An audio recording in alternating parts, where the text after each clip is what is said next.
How do you mean? Don't worry, I'll take care of him.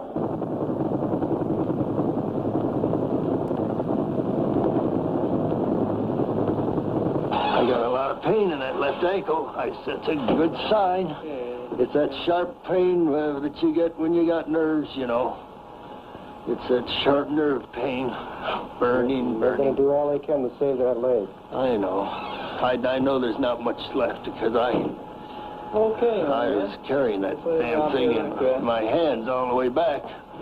I was afraid the whole thing was going to come off.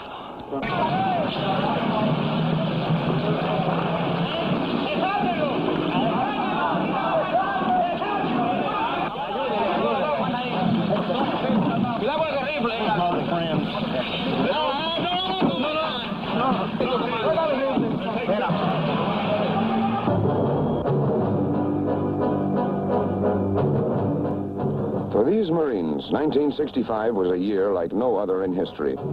For the first time, Fleet Marine forces were committed to combat in both hemispheres at once.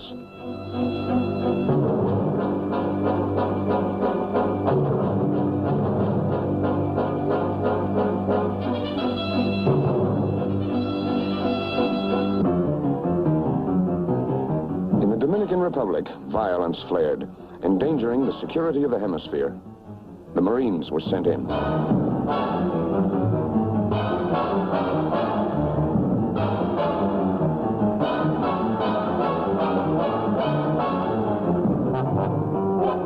And in Vietnam, growing communist aggression was answered with the commitment of battle-ready Marines from the Pacific Fleet.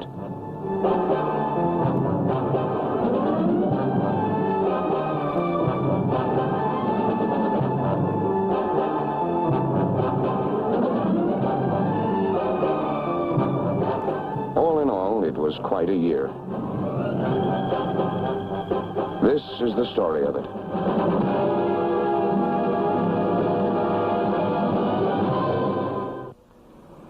The Caribbean in April. Blue water, gentle surf, sunlit, leisurely beaches. Warmth and laughter and fun. But in April of 1965, the Dominican Republic becomes a scene of violence, unrest, and angry upheaval, endangering the security of the hemisphere. It is a threat which is immediately recognized. The American nation cannot, must not,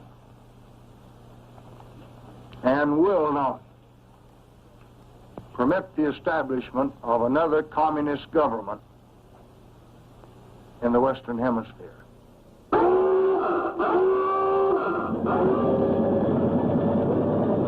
On April 28th, word comes to the carrier Boxer that help is needed in Santo Domingo. In moments, Marines of a ready battalion on station in the Caribbean are airborne.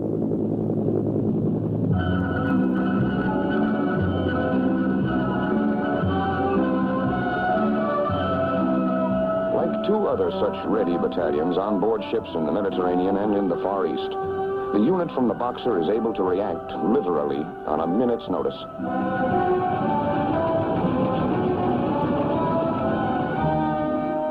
"20 minutes after the call for help is received, a spearhead platoon with full combat gear is on the ground in the Dominican Republic.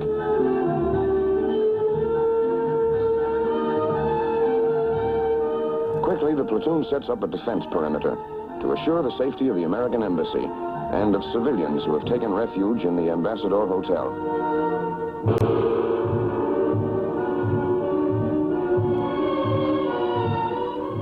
Immediately, United States citizens are evacuated from the danger area.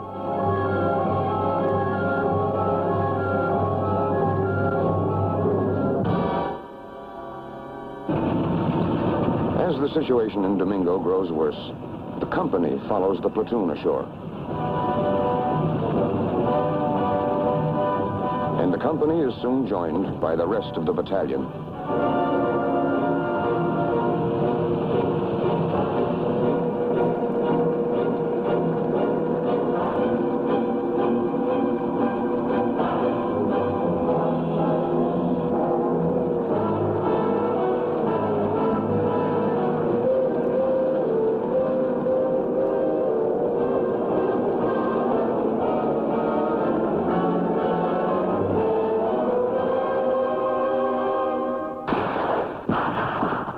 One of the first jobs is to clear a corridor for necessary movement and communications, and to provide a buffer zone, a neutral area between rebel forces and Dominican government troops.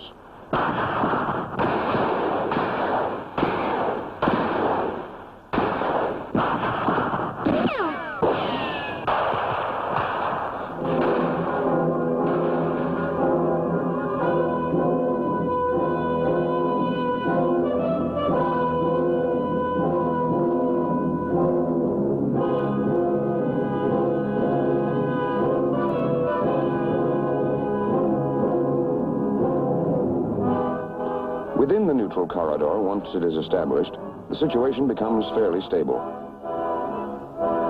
But to wander out of it, even by mistake, can mean trouble.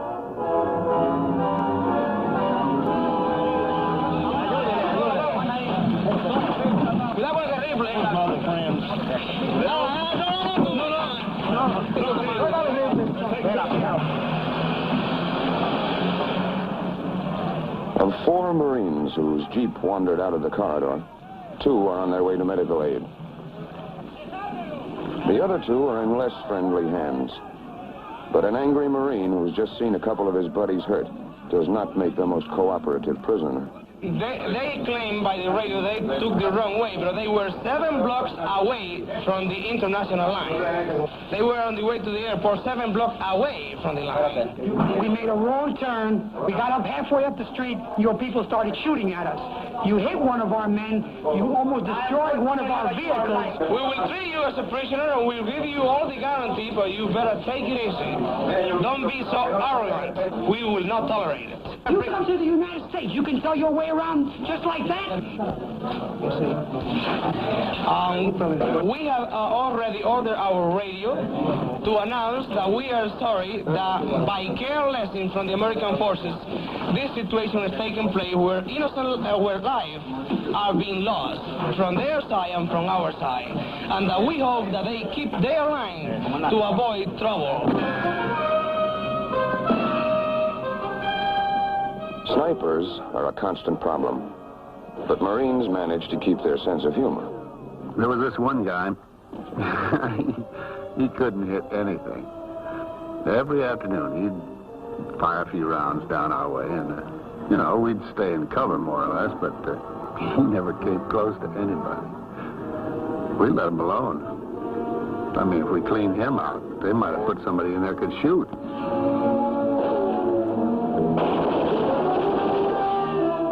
Other times, the sniper problem requires action.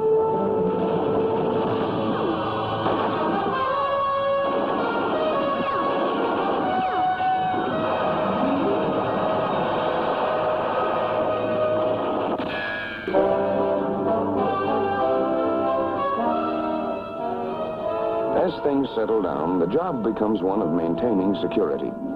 This means, among other things, a constant and careful search of all civilian traffic through the neutral corridor.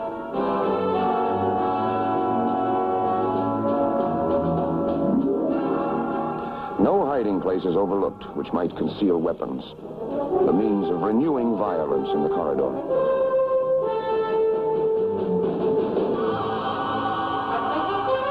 So the Marines remain in Santo Domingo, ready to stay until the danger is past and order fully restored.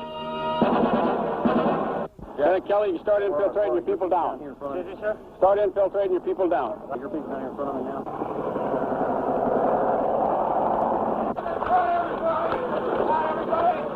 Not everybody.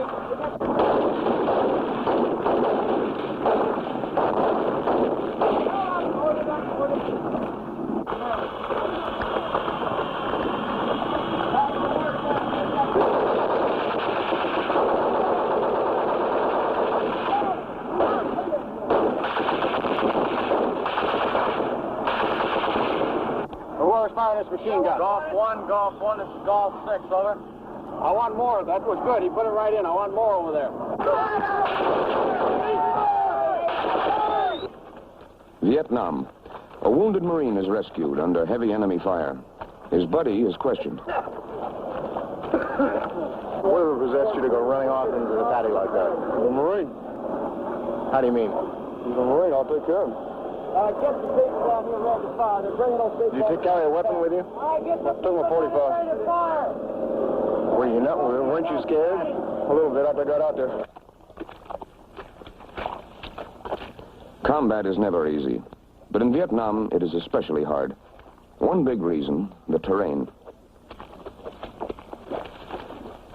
Rice paddies with mud boot-top deep or worse. Streams crisscrossing the paddies and valleys.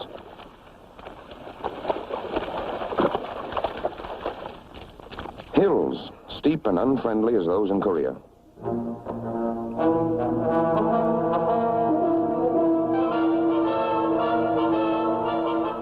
Desert-like areas where temperatures hit 130 in the shade, and there isn't any shade. And tropic jungle, hot, steaming, hostile as any the Marines faced in the Pacific during World War II. A prime answer to the near impassability of Vietnamese terrain is the helicopter. Beneath the staccato slap of rotor blades, Marines can move swiftly to wherever the Viet Cong are reported and arrive fresh and ready to function.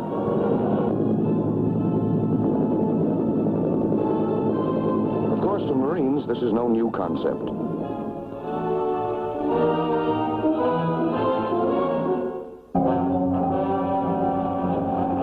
It was in the early 1950s that for the first time, a copter assault was used to take ground in a combat zone.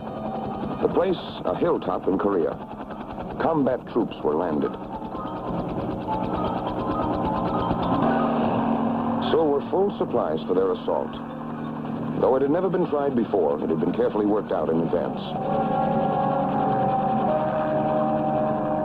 The operation was successful. The people who did it were United States Marines.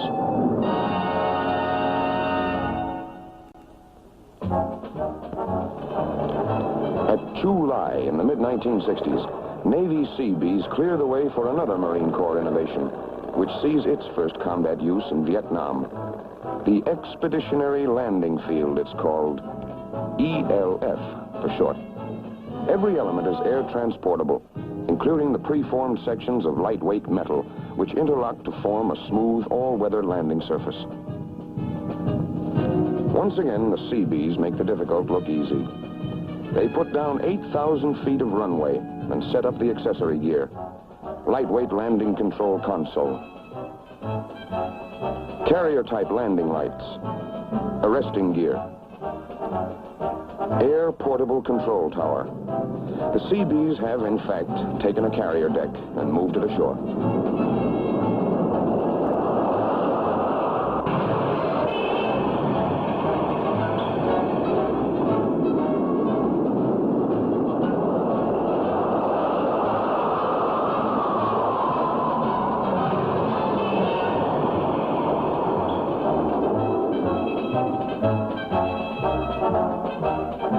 The first Skyhawk jets to arrive are quickly readied for action.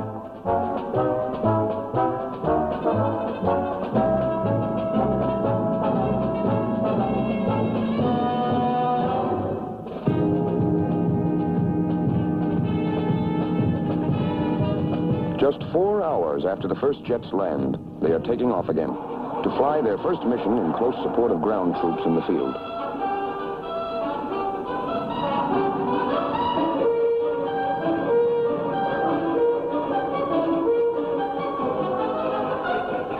Forward air controller with the ground forces is a combat pilot himself. Talking directly to the jets, he pinpoints targets for them.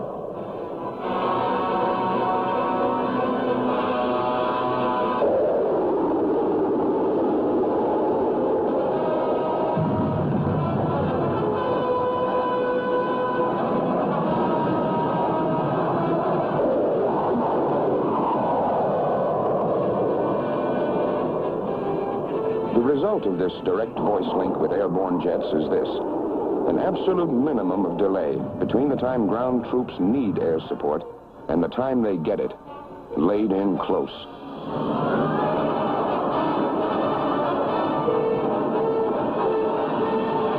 The combat success of the Expeditionary Landing Field is another index of Marine Corps mobility. In a matter of days, the landing strip, control tower, arresting gear, the whole works, could be taken apart and airlifted to another location. For now, however, it's working just fine here at Chu Lai. Elsewhere, on high ground above the huge air base at Da Nang, Marines man the deadly Hawk anti-aircraft missiles. Enemy air has not yet been a problem in Vietnam, but should it come, the Hawks are waiting. Below, on the field at Da Nang itself, the business of delivering destruction to the Viet Cong in the paddies and jungles is a round-the-clock job. Marine Phantom jets are doing a big part of that job. And it is this kind of weapons system, this complexity and sophistication of striking power, which leads observers to use the term the new breed in speaking of today's Marine.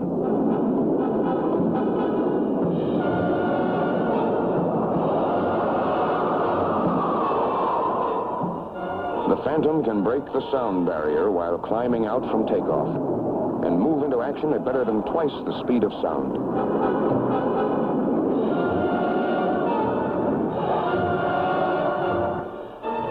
The armament that they can deliver offers wide flexibility, too, ranging from bombs and 20-millimeter cannon to rockets and bullpup missiles.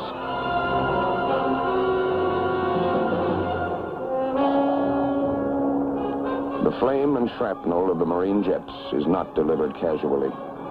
The necessity to be sure of targets, minimize danger for the innocent, is always agonizingly present.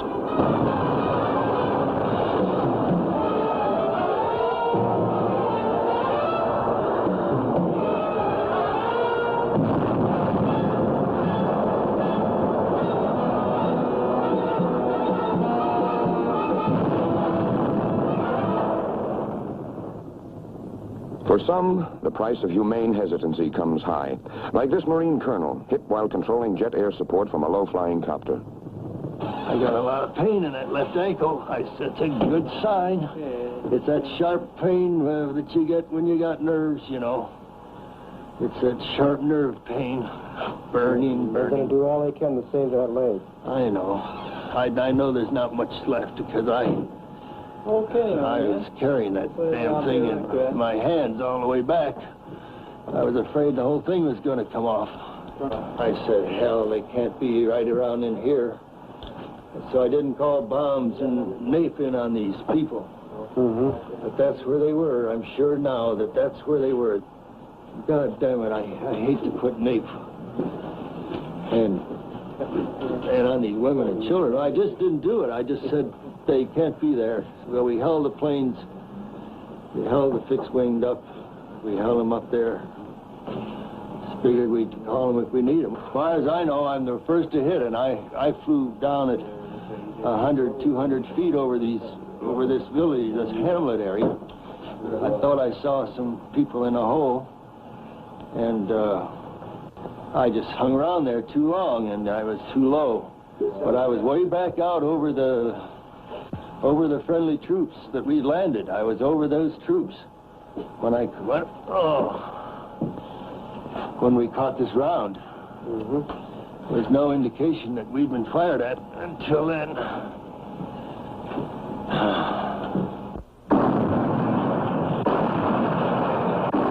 Since all their operations are in coastal areas, the support of naval gunfire is something the Marines in Vietnam can always count on.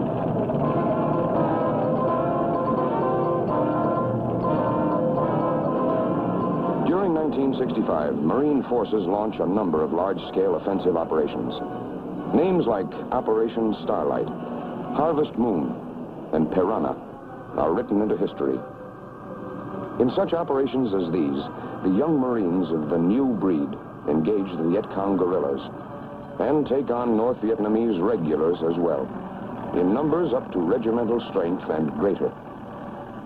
Using all the advanced weaponry and mobility at their command, the Marines seek out the enemy, and wherever they find him, they beat him decisively. Not just tactical defeat, disaster. Virtual elimination of organized combat capability is the way the official reports put it.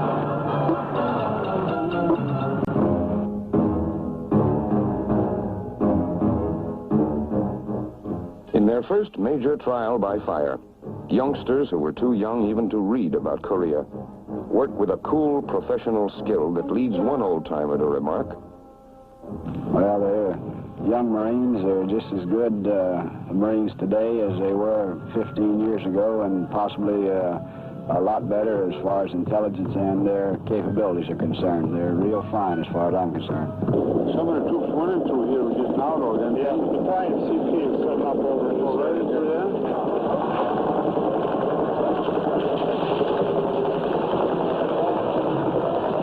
We got a 360 here, and we'll pull it out just as soon as we get underway.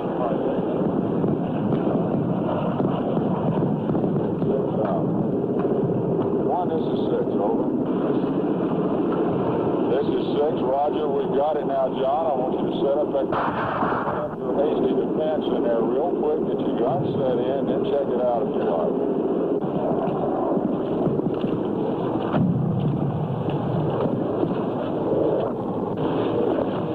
Okay, we're going to put it down now, Manning. Okay, move him on the other side.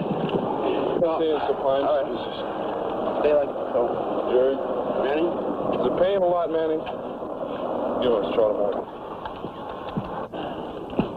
We need some help over here. I'll give you a hand.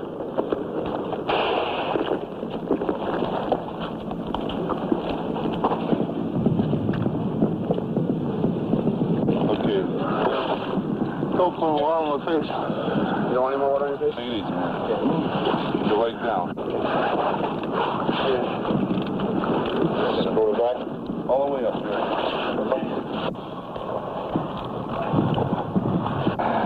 Play still, man. Okay? Evacuate the man to the rear to where we can get him out on a chopper. Do you understand? Over. the chopper saves a lot of lives in Vietnam.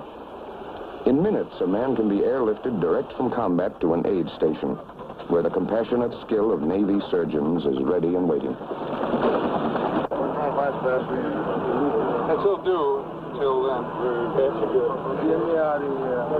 Marine casualties have been light in Vietnam, but there is no warfare without its pain, both felt and shared.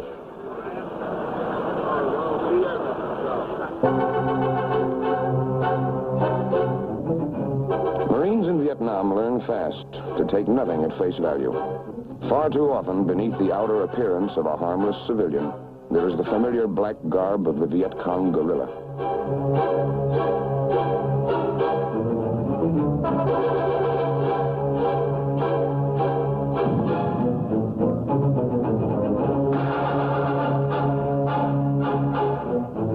The Viet Cong is a tough, ruthless jungle fighter, experienced in being hard to find. But in places like Tarawa, Okinawa, Iwo Jima, the Marines have learned too.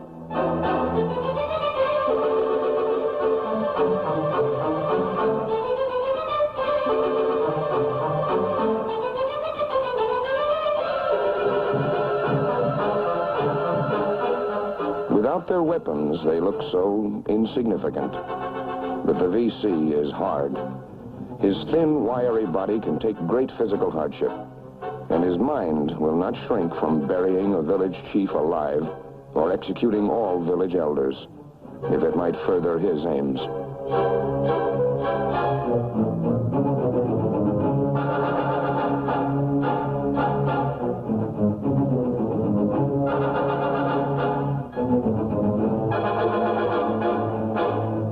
Hard as he is, however, the Viet Cong is no Superman. He can be beaten on his own ground and beaten badly. In operations like Starlight and Harvest Moon and Piranha, the Marines have demonstrated this beyond anyone's doubting, including the Viet Cong.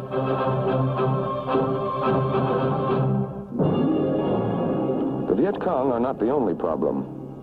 In dark little villages, the same ones the Viet Cong have hidden in and operated from, Marines find the people they have come to help. People who have lived for too long in fear. Well, the Vietnamese are a wonderful people as far as I'm concerned, and they need help, and we're a strong nation, and we can give them help, and they've asked for the help, so we're here. Well, I've always had the feeling that if we could get the feeling across to the people of Vietnam that the people of the United States were behind them and wanted them to be free, to have the things that they had been denied for so many years, that we could possibly bring peace to these people.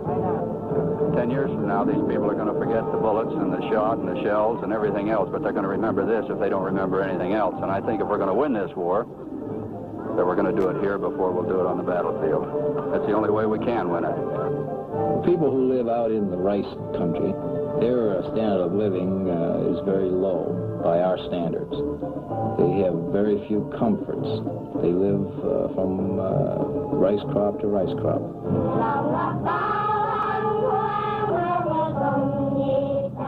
This is the other war in Vietnam, the one in which American fighting men are working with Vietnamese civilians to build hope and strength for the future. It takes many forms. Standing guard, for example, over the harvesting of rice, for a village which for years has paid a big part of each crop to the Viet Cong. Helping them bring it in and store it, letting them see that they and their crops are going to be safe from now on. It's simple and it's practical. It's appreciated and it works.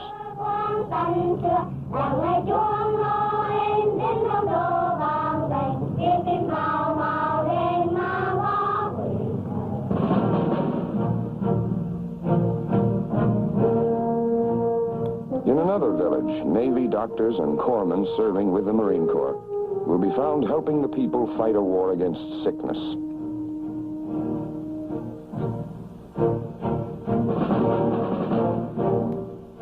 Teaching the fundamentals of sanitation, waging combat against infection.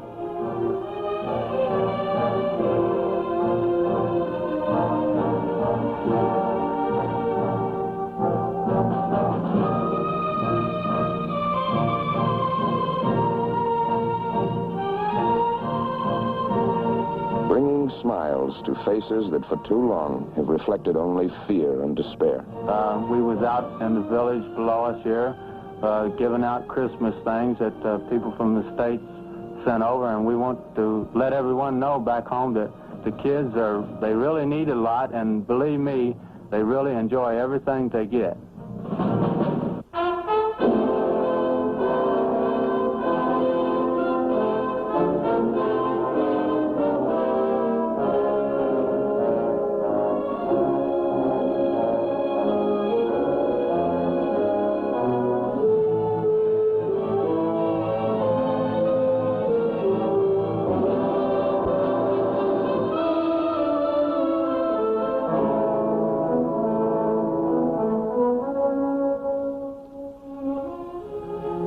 Memory is long and experience wide.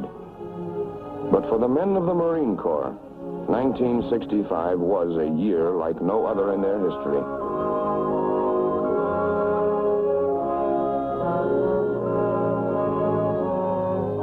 This has been part of the story of it.